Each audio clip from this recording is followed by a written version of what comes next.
Continuando con el desarrollo del trabajo práctico, lo que vamos a hacer a continuación es incorporar la información que hemos descargado en forma comprimida de la página de la AFIP y una vez guardado lo descomprimimos utilizando el compresor de archivos.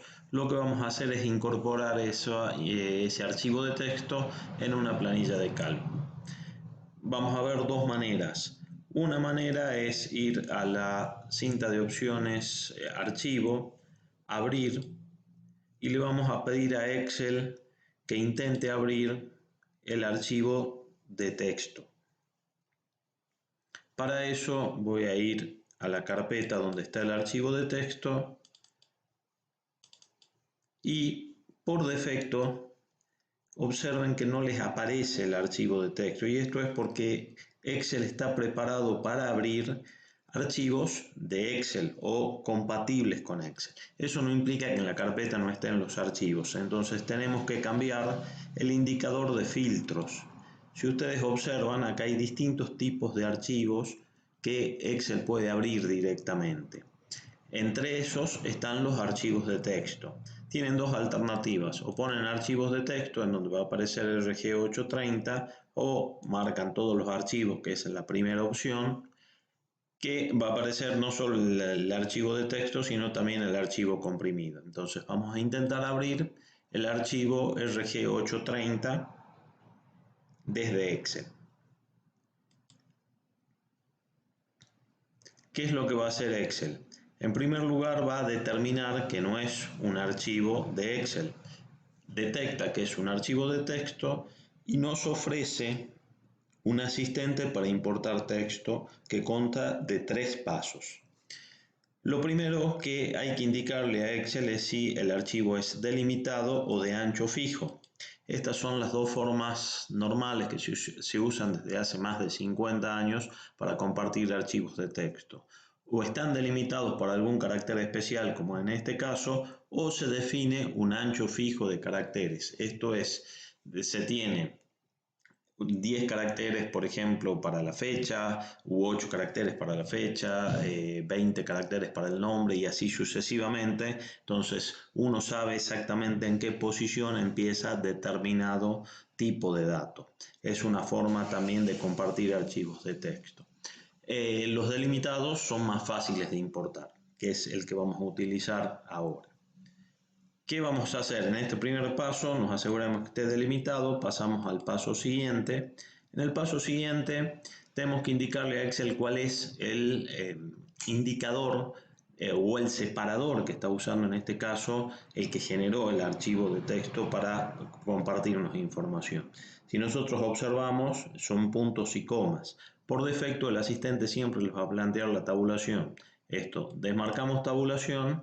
Y observen que cuando marquemos punto y coma, Excel lo que hace es interponer líneas de manera tal que nos va a indicar que cada uno de esos datos después de las líneas va a ir en una columna diferente. En este caso no necesitamos más nada. Y en el último paso, por ahí tenemos opciones que por ahí podemos necesitar, como indicar algún tipo de fecha, cómo están construidas las fechas acá. No hace falta cambiar, Excel las va a interpretar, pero si hubiera necesidad se indicaría en este caso la columna y la fecha está en día, mes, año. Entonces ahí se pone que está en día, mes, año. Lo mismo acá y lo mismo acá. Si no hacen esto, lo mismo, la importación va a trabajar porque es el formato que utilizamos habitualmente en Excel. Una vez que presionamos finalizar, lo que va a hacer Excel es traer la información que teníamos en texto, la va a poner directamente en una columna separada. Como hay números grandes, que en este caso corresponden al número de certificado y al número de quit, es importante que a estos dos los pongamos como formato de número y obviamente sin decimales. ¿Sí? Con esto hemos terminado de hacer la importación.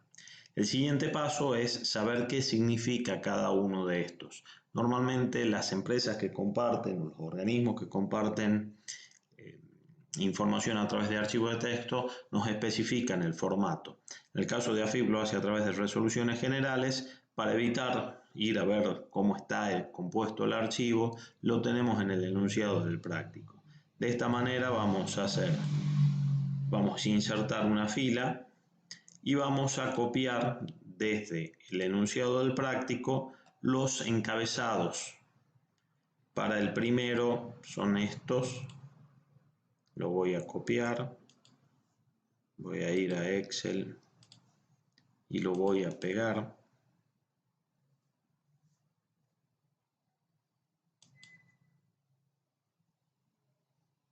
Voy a hacer un poco más ancha la columna, voy a ir de nuevo y voy a seleccionar la segunda línea, lo voy a copiar y a partir de acá lo voy a pegar. Vamos a hacer más ancho para que entre en una sola fila y voy a hacer un poco más grande para que se vea. Sí, con esto ya hemos concluido lo que es la importación del archivo de texto. Lo que nos pide el práctico es que utilicemos una parte de los datos. Esto es para que no tengamos que hacer la combinación de correspondencia con los 1735 contribuyentes. El práctico nos pide que utilicemos los que tienen fecha de emisión mayor o igual al 1 de mayo del 2020. Entonces, lo que vamos a usar es una opción de ordenación. Vamos a seleccionar todos los datos. Recuerden que para ordenar se tienen que seleccionar todos los datos vinculados. Yo lo voy a hacer con el teclado. Presiono la tecla de mayúscula, la tecla de control, una vez la flecha a la derecha y una vez la flecha hacia abajo. Con eso he seleccionado todos los datos desde la fila de títulos que agregamos recién. Voy a ir a la cinta de opciones datos, los voy a ordenar y en el criterio voy a poner por fecha de emisión. Pero como yo quiero que queden arriba los más nuevos, voy a cambiar el orden. En vez de más antiguos a más recientes, voy a poner de más recientes a más antiguos. Una vez que presione aceptar, voy a tener en primer lugar los certificados que tienen fecha mayor o igual al 1 de mayo y a continuación, a partir del certificado que tenga la primera fecha que no sea del 1 de mayo hacia el final, voy a eliminar esas filas. ¿Cómo voy a hacer la eliminación? Voy a presionar mayúsculas, control y una vez la flecha hacia abajo, desde el primer dato que no corresponde, en este caso a la condición que me pide el práctico, que sean mayores o iguales al 1 de mayo del 2020, teniéndolos ordenado en forma descendente por fecha de emisión, y voy con el botón derecho a eliminar y voy a eliminar toda la fila. De esta manera me van a quedar 258 contribuyentes que son los que cumplen con esa condición. Dependiendo de cuándo estén resolviendo el práctico, este valor puede cambiar. Los archivos, la FIP los actualiza prácticamente en forma diaria, así que si no llegan a la misma cantidad de contribuyentes, no es un error en principio. Seguimos en la tercera parte del práctico.